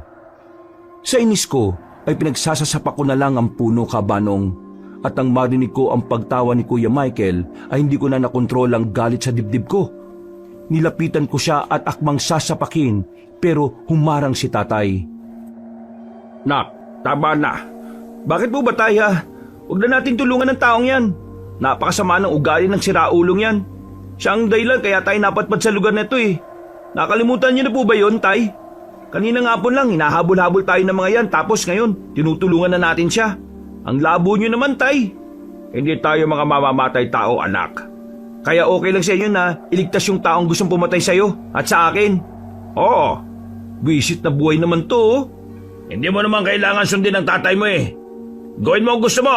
Patayin mo ako. O kaya iwan nyo na lang ako rito. Tumigil ka na, Michael. Huwag mong bahiran ng kasamaan at kasakiman ang utak at puso ng anak ko. Eto na naman ang ginoong punong-puno na kabutihan sa puso. Nakakasuka ang mga katulad mong tao, Judisyo. Mas nakakasuka ka dahil buhay ka pa pero nasusunog ng kaluluwa mo sa impyerno. Pwede bakit hindi nyo pa ako iwan dito, ha? Dahil kailangan mo pa rin pagbayaran ng mga kasalanan mo sa amin ng anak ko. Akala mo ba kaya kita nililigtas dahil lang sa gusto ko? Haharapin mo ang batas at mananagot ka sa mga pagtatangka mo sa buhay namin. Natigilan na sila sa pag-uusap dahil nakarinig na kami ng mabibigat na kaluskos. Dahil dito ay nagmadali na si tatay na alalayan si Kuya Michael. Sumunod na lang ako kung saan kami dalhin ng aming mga paa hanggang sa marating na namin ang isang lugar. Ito yung baryo kanina, anak, ha? Tay, ito yung sinasabi ni Abril kanina. Hindi po tayo pwedeng pumasok dyan, Tay. Oo, anak. Alam ko't natatandaan ko yung sinabi niya. Naniwala naman kayo sa sinabi ng estrangherang babae na yon. Niya hindi nyo nga yung kilala eh. Manahimik ka na, Kuya Michael, dahil walang humihingi ng opinyon mo. Baka nga sinasabi niya yun dahil isa siya sa mga halimaw na nakasaguban natin kanina eh. Ayaw niya tayong pumunta sa baryo na yan dahil gusto niyang mapahamak tayong lahat. Sinabi ng tumahimik ka na eh. Okay, mananahimik na ako at hayaan na lang kayo magdesisyon. Kung mamamatay na lang tayo sa kamay ng mga halimaw na humahabol sa atin. Dahil sa tila panglilito ni Kuya Michael, ay hindi tuloy kami makapag-isip na maayos ni tatay. Pero narinig namin ang malakas na hiyaw ng mga halimaw sa likod namin. Tumingin si tatay sa likod, pagkalaw na tumingin siya sa baryong nasa harapan namin bago bumaling sa akin. Tara na sa baryo, anak. Tama ang desisyon mong makinig sa akin, Junicio. Kahit labag sa loob ko, kabanong, ay wala na akong nagawa kundi ang sumunod. Tumakbo kami papasok sa baryo na dapat naming iwasan. Hindi dahil sa gusto namin, kundi dahil yun lang ang natitirang daan para mabuhay.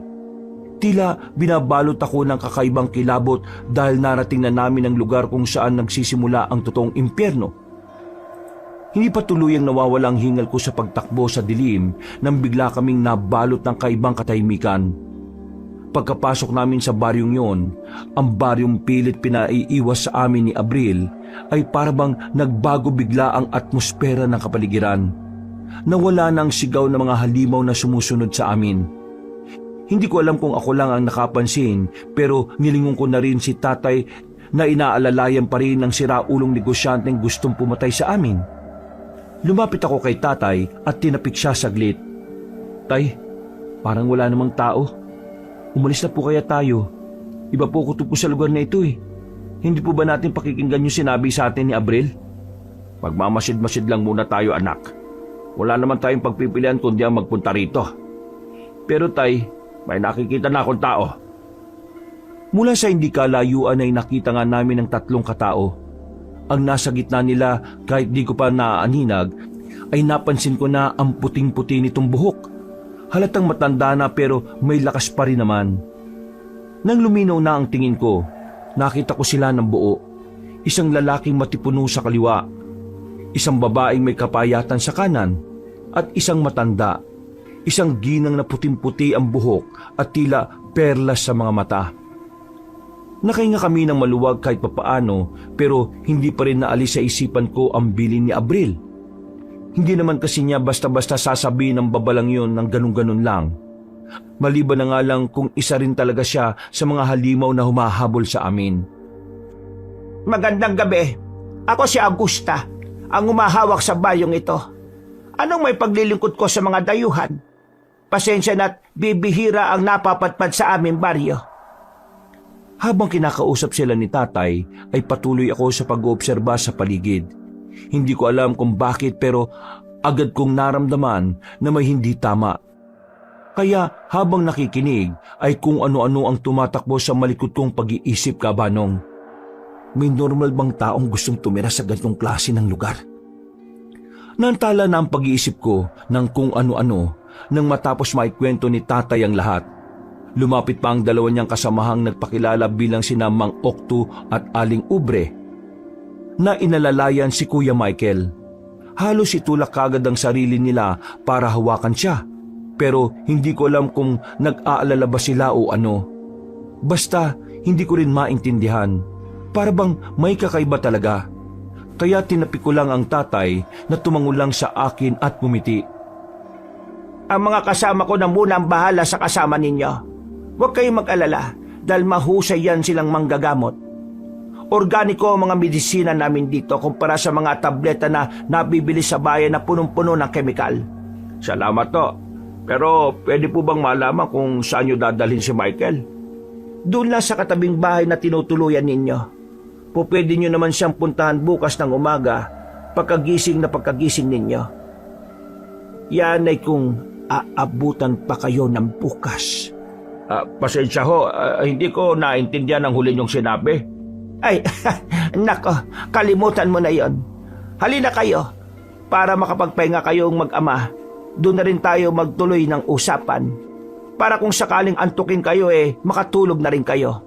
Ipaghahanda ko na rin kayo ng pagkain kay Enero. Salamat po ulit. Salamat po sa inyo. Pagdating namin sa nasabing bahay, ay naupo agad ako sa lumang sofa at isinandal ang likuran. Kahit kalmante na ang paligid, nanatili pa rin akong alerto dahil ayaw ko nang magpakampante. Hindi pa rin kasi talaga maalis sa isip ko ang mga sinabi ni Abril. Maya-maya lang din ay naghatag na ng pagkain sa amin. Nung una ay nag-aalangan pa ako pero napilitan na rin akong kumain dahil sa gutom. Pagkatapos kumain ay muling nag-usap sila tatay at manang Augusta. Ako naman ay nakikinig lang habang patuloy ang pakikiramdam sa paligid. Katulad ng sinabi ko kanina, ang mga humahabol sa inyo ay tinatawag na lugom. Ano po bang lugom na yon? Ang sabi nyo kanina, uri siya ng aswang, di ba? Pero ngayon ko lang sila narinig sa tanang buhay ko. Oo, dahil kabilang sila sa pinakatatagong uri at makalumang aswang dito sa atin. Isa rin sila sa mga mababangis at sa ganitong lugar, naglilipa na talaga sila. Mapalad nga lang kami dahil may proteksyon ng baryong ito. Kaya pala ganun ang itsura nila. Malaking mga mata, matutulis sa mga ngipin at walang awang pumapatay. Pero huwag kayong matakot dahil hindi sila makakapanggulo sa baryong ito. Matanong ko lang ho, may kilala ba kayong Abril? Nag-aalala ko sa kanya dahil nakatira siya sa labas ng baryo. May sinabi ba sa inyo ang babaeng yon? Ho? Delikado ang babaeng yon. Siya ang dahilan kung bakit nagkaroon ng lugom sa lugar na ito. Kaya buti na lang at hindi kayo tumuloy sa kanya. Kung ganun, isa po siyang lugom? Oo, siya ang reyna ng mga aswang na yon. Mabuti na lang at hindi kayo nagpalinlang sa kanya. Marami pa sana akong gustong sabihin, kaya lang ay dumating na si Mang Okto at Aling Ubre. Bumulong sila kay Manang Augusta, kaya nagpaalam na sa amin ni tatay ang matandang babae. At dahil pareho kaming hindi mapakali, ay lumabas kami at pumunta sa kabilang bahay, kung saan naroroon si Kuya Michael. Doon ay naabutan namin na tila may kung anong ginagawa sa pasyente. Nakaupo ang negosyante sa higaan at doon ko unang nakita na sa bawat pag-ubo niya ay may itim na bula sa gilid ng labi. Parang hindi dugo, parang kung anong lason. Tay, anong nangyayari kay Kuya Michael? Hindi ko rin alam, anak. Ginagamot ba talaga siya ng mga taong yan? Hindi ko rin sigurado. Pero mas maging mapagbantay ka. Hindi tayo pwedeng magpakampante sa lugar na ito. Sumunod pala kayo mag-ama. Huwag kayong mag-alala dahil ayos lang si Michael. Bukas, magiging mabuti na ang lagay niya. Matulog na rin kayo dahil mag-aalas 10 na ng gabi. Siguradong magiging mahimbing ang tulog ninyo. Nagpaalam na nga kami't bumalik sa tinutuluyan naming bahay. Pero habang nasa kwarto, ay pareho kaming hindi makatulog ni tatay. Panay ang dungaw ko sa bintana hanggang sa meron akong mapansin mula sa hindi kalayuan. Dahil dito ay napabangon ako at tinawag si tatay na inayos ang batong matulis na daladala pa rin pala niya. Lumapit siya sa bintana at tagmasid din sa labas kung saan ako tumuro. May mga nakita po ako sa labas ng mga tao. May bitbit sila. Yun oh, tingnan niyo po. Si Bitoy yun, nak. Si Bitoy ang bitbit nila. Oo nga po no. Bakit nila bitbit yung taong yun? Hindi ko na natapos ang pagsasalita dahil narinig ko ang pagbukas ng pinto ng silid namin. Paglingon ko ay wala na ang tatay dahil lumabas na pala siya. Ayaw ko sanang lumabas pero nag-aalala naman ako na baka kung mapano si tatay. Sinundan ko siya hanggang makarating kami sa gitnahan ng baryo. Doon kabanong ay nakita namin ang mahabang mesa. Nakapalibot ang ilang taga-baryo kabilang na si Mang Okto at Aling Ubre. Lahat ng mga taong naroon ay pawang mga nagtatawanan. Pero ang ikinagulat namin ay nang makita si Bitoy sa isang gilid na itinatali ng mga taong naroon. Umandar kagad ang imahinasyon ko matapos makita ang apoy sa gitna na parang handaan. At alam ko na pareho kaming nag-iisip ni tatay kaya tinapi ko siya sa balikat. Nauna na akong bumalik dahil ang akala ko ay aalis na kami sa lugar na yun. Pero nagkamali pala ako dahil nakita ko si tatay na pasimpleng nagtungo sa kinaroroonan ni Bitoy. Napakamot ako sa ulo dahil sa inis, pero wala naman akong magawa. Tay, bakit diyan ka pumunta? Huwag mo sabihing tutulungan mo rin ang taong yan. Dahil hindi na ako narinig ni tatay, kaya sunundan ko na lang siya para pigilan, pero nauna na niyang marating ang kinaroroonan ng kriminal. Humanap lang ako ng tiyempo. Pag alis sa mga taong naroon, ay kinalagan niya kagad ang bruskong lalaki. Bakit mo pa niligtas ang taong yan, tay? Lahat na lang po ng gustong pumatay sa atin, inililigtas mo eh. Ano ka po ba, bayani? Saka mo na ako sermonan, anak. Tama ang tatay mo, Utoy. Mamaya na kayo magsermonan dito. Nakita na nila tayo. Pagtingin namin ay nakita na nga kami ng mga tao. Ang mabait na pagtanggap kanina ni Mang Okto at Aling Ubre ay biglang napalitan. Ang mga mukha ng mga taga-baryo ay biglang bumangis at dito na nga namin unti-unting nakita ang pagpapalit nilang lahat ng anyo. Ang lugom na tinutukoy ni Manang Augusta at tama nga lang si Abril dahil ang mga tao pala sa baryong ito ang mga halimaw na humahabol sa amin. Hindi nagkatubili si tatay. Hinila niya ako at tiniklop ang mesa para matumba ang 3 aswang na papalapit. Ang mga ito ay gumapang paakyat at tila ba hayok na hayok kaming matikman. Takbo! Ngayon na! Magkakasunuran kaming tumakbo at sa kinamalas-malasan pa ay nadapa naman ako. Nang babangon na ako ay bigla namang may humawak na lugom sa kaliwang paa ko. Hinatak ako nito habang sumisigaw ng tulong. Mabuti na nga lang din ay nakahawak ako sa isang kahoy kaya hindi kagad ako natangay. Lumapit naman si tatay at tinusok ang kamay ng aswang na nakakapit sa akin. Gamit niya pa rin ang batong matulis na pinampatay niya sa halimaw na nasa ilog. Tumulong din sa amin si Bitoy. Dahil sa bawat pagsugod ng iba pang aswang, siya ang sumasalag. Dahil sa bato-bato ang katawan at malaking tao, sa bawat pagsapak niya ay talagang tila umuugong ang mukha ng mga kalaban.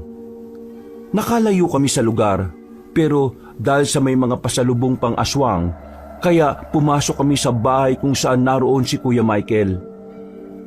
Kaagad ikinandado tinarangan ni Bitoy ang pinto. Kami naman ni tatay ay naghanap ng pupwedeng daanan. Pagtingin ko naman sa kwarto ay wala na roon si Kuya Michael at nakabukas na ang bintana. Wala na rito si Kuya Michael. Baka dito siya sa bintana dumaan. Dito na rin tayo, tay. Lumusot palabas. Sige, anak. Ako na mauna. Opo, tay. Paglabas ni tatay ay sumunod na rin ako kagad at sumunod na rin si Bitoy sa amin. Kaya kahit naiinis ako at galit sa kanya, pero napagtanto kong mas okay ang ugali niya kaysa kay Kuya Michael. Tumakbo na kami palayo papunta sa gilid ng baryo, pero parang walang dulo ang daan at parang ang bawat direksyon ay madilim. Parang lahat ay may nakabukas na bibig na naghihintay na lamunin kami. Pero nagtuloy-tuloy lang kami katulad ng sinabi ni Bitoy sa likuran. Ayon sa kanya, malapit na lang daw doon ng jeep at motor sa kinatitirikan namin. Totoo ba yung sinasabi mo? Mukha ba ako sinungaling? Mamamatay tao ako, pero hindi ako sinungaling. Nung nagparada kami ni Michael ng motor doon malapit sa jeep nyo, napansin na kaagad namin tong mga kabahayan. Kaya dito talaga ako unang nagpunta habang si Michael sinundan talaga kayo. Nagtanong-tanong ako sa mga taga-baryo pero pinagtulungan ako ng mga hayop na yon hanggang sa mawalan ako ng malay tao. Naririnig ko mga usapan nila na gagawin nila akong hapunan ngayong gabi. Kaya salamat dahil iniligtas niyo ako. Ibig sabihin ba nito di mo na kami papatayin? Hindi na, pangako. Pero saka na tayo magdramahan. Dali na dahil mabibili sila. Eksaktong pagkasabi nga nun ni Bitoy ay may sumalakay ng aswang sa amin. Mabuti na lang ay nakaiwas kaming tatlo at nagbagtangka pa akong sumugod ay isang malakas na suntok ang ginawa ni Bitoy. Kitang-kita ko kung papaanong humandusay sa lupa ang aswang. Tirik ang mga mata at duguan ang tenga at bibig. Napalunok ako ng laway, hindi sa takot sa aswang kundi sa takot kay Bitoy. Naisip ko kasi na kung sa akin niya gagawin yon ay siguradong patay ako kaagad. Huwag ka mag-alala, Bagito. Hindi ko yung gagawin sa inyo ng tatay mo. Hindi na, dahil niligtas niyo ang buhay ko. Salamat to. Nagpatuloy na kami sa pagtakbo dahil naririnig pa rin namin ang ingay ng mga aswang mula sa hindi kalayuan. At makalipas lang ang ilang minuto, ay nasilayan na nga namin ang aming jeep. Sumakay kagad kami ni tatay. Nakita ko ang maluwag niyang paghinga matapos makita na naroon pa rin ang susi. Sinubukan niyang buksan ang makina. Gumana ito sa kabutihang palad, kaya pareho kaming napasigaw. Yun nga lang, dahil sa flat ng kabilang gulong, kaya nahirapan siyang paandarin ito. Medyo nalubog din kasi sa putikan ng sasakyan. Kailangan na magtutulak, bilis! Ako na magtutulak. Ikaw, Bagito, para makasigurado, ibaba mo na rin ang natitirang sako ng kalamansi para magaan ang sasakyan. Tama ang sinabi niya. Sige na anak, bilisan mo na. Opo. Sinunod ko na nga ang sinabi nila sa akin. Habang nasa likod si Bitoy at nagtutulak, ako naman ay binuhat ang mga sako ng kalamansi. Isa-isa ko yung ibinaba hanggang sa magdatingan na ang ilang aswang. Nakita ko na naman ang malalaki nilang mga mata na parang katulad ng salangaw. Umugong ang ungol nila kaya takotong naihagis ang sako ng kalamansi. Nang matamaan ng isang aswang ng katas nito ay napaangil yun at napaatras, kaya napakunot ako ng noo. Sa hindi rin malamang kadahilanan ay bigla kong naalala ang reaksyon ni Abril kung bakit siya takot na takot sa kalamansi. Tay! Bitoy! Takot sila sa kalamansi! Iagis nyo sa kanilang kalamansi! Ha? Paano sila natakot sa kalamansi? Hindi ko alam. Basta takot sila. Ibaton nyo kalamansi, bilis! Binuksan ko kagad ang isa pang sako at dinampot ang mga kalamansi, saka pinirat sa kamay ko. Nang kumatay na, ay hinagis ko yon sa lugom na pasugod kay Bitoy. At nang tamaan ay nagsisigaw ako. Pero hindi lang yun ang nangyari dahil umusok ang balat ng nasabing halimaw hanggang sa magtuklapan ng mga laman nito. Takot nga sila sa kalamansi! Pangontra sa kanila mga kalamansi! Oo nga, naalala ko na. Ang kwento ng tatay ko noon. May mga aswang raw na umiiwas sa kalamansi. Kaya anak, dagdagan mo pa, bilis! Sige, tay! Ituloy mo lang yan habang hindi pa tayo nakakaalis. Opo! Pinagpipipirat ko pa ang kalamansi sa magkabila kong kamay at pinuntirya ang iba pang aswang ng papalapit. Halos mangamoy na ang asim sa paligid kaya nakikita ko kung paano magtakip ng mga mukha ang mga lugom. Dahil dito ay kaagad ding hinablot ni tatay ang isang sako at binuksan yon. Sinimulan niyang ihagis ang kalamansing napirat sa mga halimaw. Ang bawat tama nag-iiwan ng sugat, ng singaw at ng amoy na parang sinusunog na goma. Ang galing mo, Bagito! Ituloy mo lang yan! Malapit na tayo makalis! Sige pa, dagdagan mo pa! Binato ko pa sila ng binato hanggang sa umalingaw-ngaw ang sigaw ng mga aswang dahil sa sakit. Dama ko matindi nilang galit dahil hindi sila makalapit sa amin. at wala silang makuhang bibiktimahin. At nang makalis na ang gulong ng sasakyan namin sa putikan, ay mas lalo kaming natuwa. Dinig na dinig ko ang masayang pagkakasigaw ni Bitoy. Kaya natuwa rin ako dahil malaki na ang tsansa na makakatakas kami sa malagim na gabing yon, Kabanong. Pero ang tadhana ay palaging may sorpresang hatid at mga bagay na hindi talaga natin inaasahan. Nang pakyat na si Bitoy para makaalis na kami, ay bigla kaming nakarinig ng putok ng baril. Umalingaw-ngaw ito na kahit ang mga aswang ay napatigil sa pagsalakay. Mang Hunisyo, bagito. Bakit, Bitoy? Tara na, sakay na. Huwag ka nang tumunganga dyan. Alis na, bilis. Umalingaw-ngaw ang ikalawang putok ng baril at natigilan ako kahit ang pagmamaneho ni tatay. Napatingin kami kay Bitoy na unti-unting bumubulwak ang dugo sa bibig.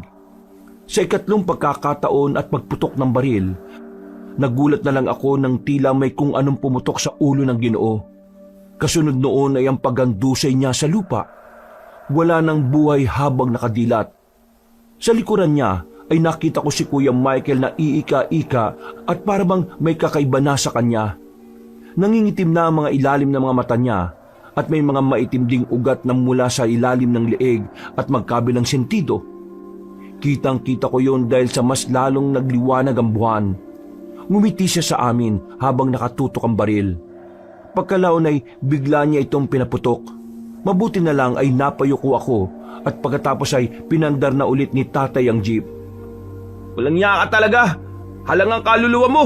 Bakit mo pinatay si Bitoy? Dapat lang yan sa mga walang silbing utosan. Isa pa, kriminal lang din naman siya na walang kwenta sa mundong ito. Dahil medyo malayo na kami, hindi na ako sumabat pa. Napakuyom na lang ako ng mga kamao habang pinagmamasdan ang mga lugom na aswang kung paano nila nilantakan ng kaawa-awang si Bitoy. Hindi na namin siya nagawang matulungan pa ni tatay dahil dumating na si Mang Ukto, Aling Ubre, Inero at Manang Augusta na pawang mga nakangiti pa. Sige lang at tumakas kayo kung makakatakas kayo sa amin. Sinisiguro ko na hindi na kayo makakalayo sa lugar na ito. At bago sumikat ang araw, ay magiging hapunan namin kayong mag-ama. Habang umaandar ang sasakyan namin ay nakita ko kung paano sila magpalit ng anyo. Ang akala ko ay yung nakita namin sa ilog ay yun ang kumpleto nilang anyo. Pero nagkamali ako. Dahil ang ilan sa kanila ay unti-unting tinubuan ng maninipis na pakpak sa likuran. Pero hindi yun ang mas ikinagulat ko.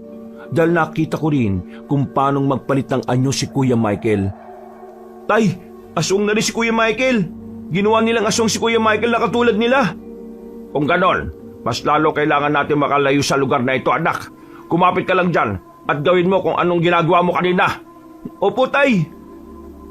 Habang nagmamaneho ang tatay, ay inayos ko naman ang mga natitirang sako ng kalamansi. Binuksan ko na ang lahat ng sako at inilatag na lang. Nang malapit na kami sa kalsada at abot tanaw na lang ito, ay nagulat kami dahil may 5 o 6 na lumilipad na aswang na lugom ang bumundol sa amin. Tumagilid ng bahagya ang jeep pero hindi naman kami natumba. Dahil dito ay pinirat ko na naman ang mga kalamansi sa kamay ko at naghagis sa kung saan-saan. Nakarinig ako ng mga sigaw ng aswang at pansamantalang tumahimik ang paligid. Pero akala ko ay matatapos na ang lahat. Dahil eksaktong pagtungtong ng sasakyan namin sa kalsada ay kumalabog ang bubungan ng jeep. Maya-maya pa ay may nagtuklap ng bubong. Napatingala ako nang makitang sina Enero, Mang Ukto at Aling Ubre na nasa anyong halimaw na rin. Pero ang mga mukha nila ay itsura pa ring tao. Tigilan niyo na kami! Hayaan niyo na kami makaalis! Humalakak lang sila na parang mga demonyo, kaya naman sa inis ko ay pinaulanan ko sila ng mga kalamansi. Kumatas ang isa sa katawan ni Enero at hindi pa ako tumigil hanggang sa umusok ang balat niya at matuklap. Dahil dito ay naggalit sila Mang Ukto at Aling Ubre. Pumasok sila sa jeep. Nang makita yun ni tatay mula sa rearview mirror ay minaniobra niya ang sasakyan ng pakanan. Lahat kami na nasa likod ay natumba. Pero pagtayo ng 2 aswang ay nagsisisigaw na sila dahil sa mga katas ng kalamansing tila nagpaligo sa kanila. Pagkatapos nito ay unti-unti silang nalusaw na parang nauupos na kandila. Hindi pa rin ako nagpakampante dahil alam kong marami pa ang paparating. Hindi nga ako nagkamali dahil si Manang Augusta na ang sumunod pati si Kuya Michael na bagong aswang pa lang. Sumampa matandang babaeng aswang sa likod ng jeep habang si Kuya Michael ay si tatay ang pinuntirya. Tutulungan ko sana ang tatay ko pero hindi ko rin nagawa dahil meron akong kasagupa. Mga walang ya kayo! Pagkatapos ko kayong pakainin at patuluyin sa baryo namin, papatayin niyo lang ang mga alagad kong lugam! Hindi naman namin ginusto yun Manang Augusta. Ginusto niyo man o hindi, buhay pa rin ang kinuha niyo. Kaya buhay rin ang magiging kapalit nito. Ngayon mamili ka lang, anong gusto mo? Maging pagkain ng mga lugom o katulad ng matalinong si Michael? Gagawin din kitang isa sa mga alagad ko. Pasensya na, pero wala akong pinipili sa dalawa. Sutil na bata! Dahil sa kapalaluan mo, sinisiguro kong magiging matindi at hindi mo malilimutan ang kamatayan mo. Kahit sa kabilang buhay. Hindi ako mamamatay dito, kundi kayo! Bago ko pa natapos ang pagsasalita, ay nakaramdam na ako ng sakit sa tagiliran sa bandang kanan. Pagtingin ko roon, ay tumatagas na ang dugo dahil sa matalim na bagay. Saka ko lang napagtanto na humaba na pala ang mga kuko ni Manang Augusta at tumusok sa akin. Napaluhod ako at nabitiwan na ang mga hawak kong kalamansi na ibabato ko sana sa kanya. Pinilit ko pa rin dumampot pero mas malala ang sumunod niyang ginawa. Pareho niyang tinusok ang mga palad ko ng matutulis niyang kuko. Tagus-tagusan ito na talaga namang napahiyaw ako sa sakit. Dumagdag pa sa kirot ang katas ng kalamansi na dumadaloy sa palad ko. Nang mapalingon ako sa gawin ni tatay, kita ko rin kung paano siyang hirap na nakikipaglaban habang minamaneho ang sasakyan. Alam kong gusto niya akong tulungan pero hirap din siya sa sitwasyon. Pero hindi ko sinukuan ang pangyayari. Pagkatanggal ng mga kuko ng aswang sa palad ko, dumampot pa rin ako ng kalamansi kahit mahapdi na ito ng sobra. Nang ibabato ko na ito, ay umuyog ang sasakyan, kaya nabitiwan ko ang mga hawak kong kalamansi. Pagkatapos ay muling may tumusok na matutulis na kuko sa magkabila kong balikat. Napahiw ako ng gusto at pilit na inaalis sa mga yon. Pero inangat ako nito hanggang mapunta kami sa butas ng bubungan na sinira kanina ng mga naunang aswang. Anong sinabi mo sa akin kanina? Sino ang mamamatay sa ating dalawa? Gusto kong marinig ulit sa iyo yon. Sutil na bata! Ikaw yun! Papahirapan kita ng uso hanggang sa maisip mong mas mainam kung maging isa ka na lang sa mga alagad ka! Patayin mo na lang ako! Matigas ka talaga, ha? Kung ganon, masusunod ang gusto mo! Pumikit na lang ako at tinanggap ang kamatayang naghihintay. Pero nagulat ako nang bigla kong mahulog pabalik sa loob ng jeep. Pagdilat ko ng mga mata ko, ay nakita ko si Mang Augusta na may kasagupa na. Dahil sa nanlalabo na ang aking mga mata, kaya hindi ko na rin masyadong nakita kung sino yon. Hanggang sa isang malakas na kalabog ay tila gumising sa akin. Wala na akong naiintindihan sa mga pangyayari. Umikot-ikot kasi ang sasakyan namin katulad ng aking paningin. Saka ko lang napagtanto na nawalan pala ako ng malay tao. Pagdilat ay napabalik ko sa ko ng bangon. Napahawak ako sa noo kong duguan habang iginagala ang paningin. Hanggang sa makita ko sa di kalayuan si tatay. Malapit sa unahan ng jeep at nasa harapan niya si Kuya Michael na sugatan na rin. Pinilit kong tumayo para tulungan ang tatay ko. Pero nakita kong napilay ang kanang kong binti. Hindi ako nagpatinag. Kahit masakit ay sinikap ko. Layuan mo ang tatay ko! Eksakto paglalakad ko ay eksaktong lumiyab ang unahan ng jeep. Dahil dito ay nagmadali ako bago pa mahuli ang lahat. Nakita ko si tatay na gumagapang at pilit na tinatakasan ng halimaw na si Kuya Michael. Halimaw ka! Layuan mo ang tatay ko! Numpot ako ng ilang pirasong kalamansi kahit na mahap dito sa kamay kong duguan. At kahit na sobrang sakit ang paa ko ay pinilit kong maglakad hanggang sa makarating sa likod ni Kuya Michael. Sinabi ko ng layuan mong tatay ko eh! Halimaw kang hayop ka! Nang ibabato ko na kay Kuya Michael ang kalamansi, ay bigla siyang lumingon sa akin. Ngumiti siya at tila tuwang-tuwa na makita kung gaano kami kamiserable. Anong nakakatawa? Lubayan mo ang tatay ko! Magkita-kita na lang tayo sa impyerno! Pagkasabi niyang yon, ay nagulat ako dahil unti-unting nalusaw ang mukha niya hanggang sa maging tila isang itim na tubig. Napatras pa nga ako pero nang makita ko ang lagay ni tatay ay kaagad ko siyang nilapitan. Tay! Gumising po kayo! Ayos lang ako, anak. Nagpapahinga lang ako. Diyos ko, salamat naman po sa Diyos. Niyakap ko ng maigpit si tatay habang umiiyak. Pagkalaon ay lumayo kagad kami sa jeep na biglang ang sumabog. Maya-maya lang ay natigilan kami nang maramdaman na merong lumapit sa amin na isa pang lugom. Paglingon ko ron ay nakita kong kakaibang wangis ng aswang. Lugom din ito pero ibang-iba talaga dahil hindi siya mukhang nakakatakot. Ang manipis niyang pakpak ay hindi katulad ng kay Manang Augusta at ng iba pa. Ang tingin ko tuloy ay para siyang taong tutubi sa kanyang itsura. Kaya lang ay nangangamba pa rin ako dahil baka katulad ng mga nasabing aswang ay patayin niya rin kami ng tatay ko. Pero hindi yun ang nangyari. Dahil habang papalapit siya ng papalapit ay unti-unting nag-aanyong tao siya. Hanggang sa makilala ko siya. Abril? Oo, ako nga. Isa ka rin lugom? Oo, isa akong aswang na lugom, pero hindi ako katulad ng Lola Augusta ko at ng iba pa niyang alagad. Kung ganon, ikaw ang tumulong sa akin, sa amin ng tatay? Oo, dun pa lang sa ilog tinulungan ko na kayo at minamasid sa simula pa lang ng pagtungtong nyo sa teritoryo ng mga lugom. Kung ganon, ikaw yung nararamdaman kong tumitingin sa amin? Oo, ako nga yun.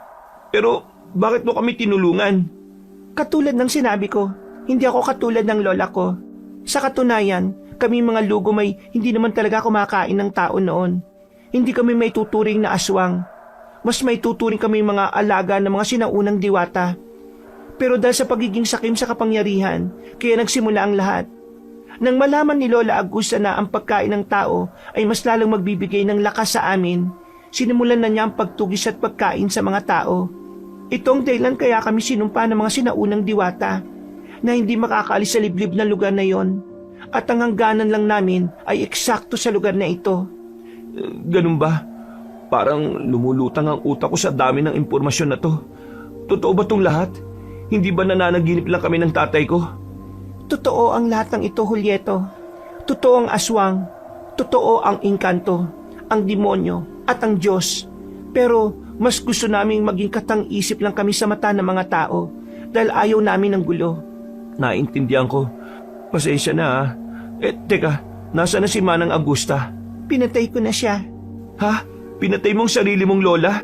Dahil yun lang ang paraan para mapatay ko ang buong angkan ng mga natitirang lugom. Pero bakit buhay ka pa rin hanggang ngayon?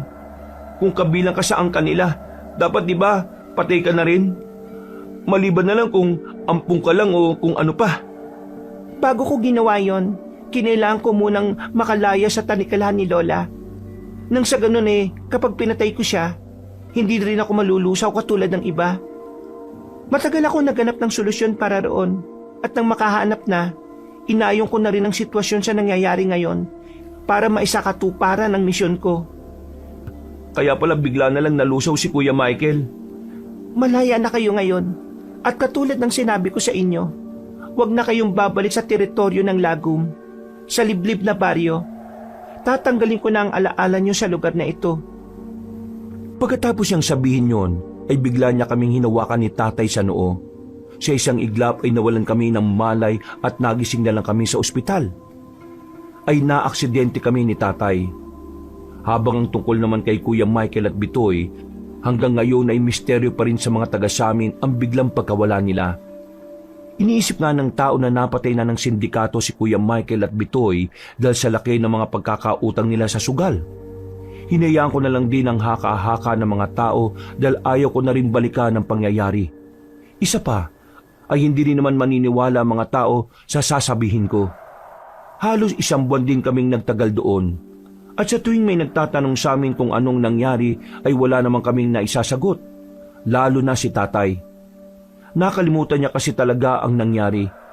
Pero ako, hindi ko din alam kung bakit, pero ang lahat ng nangyari sa lugar na yon ay hindi ko pa makakalimutan, Kabanong. May pagkakataon nga na sa tuwing mapapadpad kami sa malalayong baryo para sa pag-aangkat ng kalamansi, ay sumasagi pa rin sa utak ko ang nangyari. Gayunpaman, ay nagpapasalamat ako sa Diyos dahil ligtas kami ng aking tatay Hunisyo. Hanggang ngayon, Kabanong, ay patuloy kaming nag-aangkat ng kalamansi at nagsisilbi sa aming mga suki at customers namin na may ngiti sa labi. Mga kabangers, mga kayanggaw, si Kabanong po. Maraming salamat po ulit sa inyong pakikinig sa ating magandang kwento ngayong araw na ito. Kung nagustuhan niyo po, huwag niyo pong kalimutang mag-subscribe at pindutin po ang notification bell para lagi po kayo nanonotify pag may bago tayo mga kwento. Kung medyo bitin po kayo sa kwento natin, iniimbitahan ko kayo sa iba pa natin mga channel, ang Pamela Clamil Channel at ang Kabanong version 2.0 kung saan meron na po itong mga moving images at syempre may narration po ito with music and effects. At sana'y huwag nyo rin pong kalimutang mag-subscribe sa bagong channel natin na yon para makasama kayo sa first 100,000 subscriber ng channel natin na yon. At para hindi po kayo mahirapan sa paghahanap, ilalagay po natin sa description o sa pin comment ang mga links ng nasabing channel.